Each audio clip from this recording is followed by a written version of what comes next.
స్వాగతం. నా పేరు సుబ్రహ్మణ్యం. రెడ్లపల్లి శాంతిపురం మండలం రెడ్లపల్లి గ్రామం. మాది డీకేటీ అసైన్మెంట్ భూమి. మేము దున్నుతా ఉన్నాం, 60 సంవత్సరాల నుంచి దున్నుతా ఉన్నాము. మా చిన్నాయనది మాది, ఇద్దరు అన్నదమ్ముల భాగాల్లో 60 సంవత్సరాల నుంచి మేము సాగులో ఉన్నాము. మాకి కిరణ్ కుమార్ రెడ్డి ఉన్నప్పుడు 6వ విడత భూ పంపిణీ కార్యక్రమంలో ఈ పట్టా పాస్ పుస్తకాలు ఇచ్చినారు. మేము 60 సంవత్సరాల నుంచి దున్నుతా ఉన్నా కూడా మా చిన్నాయన భూమి, అసైన్మెంట్ భూమిని, మా చిన్నాయన భూమిని పక్క రామప్ప, మునెమ్మ అనే వాళ్ళు కొనుక్కొని దాదాపుగా 15 ఏళ్ళు అయింది. 15 సంవత్సరాల నుంచి వాళ్ళు సాగు చేసుకుంటూ ఉన్నారు, మేము మాది సాగు చేసుకుంటూ ఉన్నాం. మా భూమిలో బోరు, ఇల్లు రెండూ ఉన్నాయి.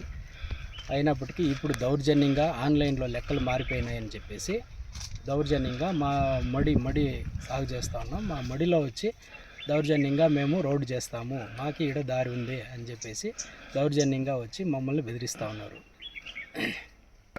పోలీసులకి ఇంకా ఫిర్యాదు అయితే ఏం చేయలేదు. తహసీల్దార్కి అయితే అర్జీ పెట్టినాము, ఇట్లా దౌర్జన్యంగా మా మీద దావు ఉందని చెప్పేసి దౌర్జన్యంగా వస్తూ ఉన్నారు. అట్లని మేము అర్జీ అయితే తహసీల్దార్కి ఇచ్చినాము అని చెప్పి వస్తున్నారు. ఆన్లైన్లో అయితే మారిపోయింది ఇట్లా అనేసి. ఇప్పుడు మాకు భూమే మాది, మేము 60 సంవత్సరాల నుంచి సాగు చేస్తూ ఉన్నా, ఇల్లు బోరు ఉంది. కానీ ఇప్పుడు భూమే మాది అట్లనే లెక్కలో వాళ్ళు దౌర్జన్యంగా వచ్చి మేము దావ చేస్తాము, అట్లనే మడిలో వచ్చి దావ చేస్తామని దౌర్జన్యంగా ఇది చేస్తాము.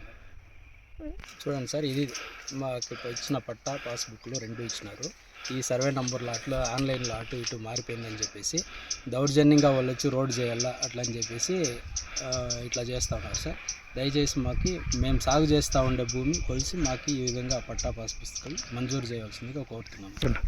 సర్వే నంబర్ 42లో 15 AB అనే సర్వే నంబర్లో మా అన్నదమ్ముల భాగాలు మేము సాగు చేస్తూ ఉండేంత వరకు మాకు పట్టా పాస్ పుస్తకాలు మంజూరు చేయాలి. మా అమ్మ పైనే ఇట్లా ఉంది చూడండి, పట్టా పాస్ పుస్తకాలు 2.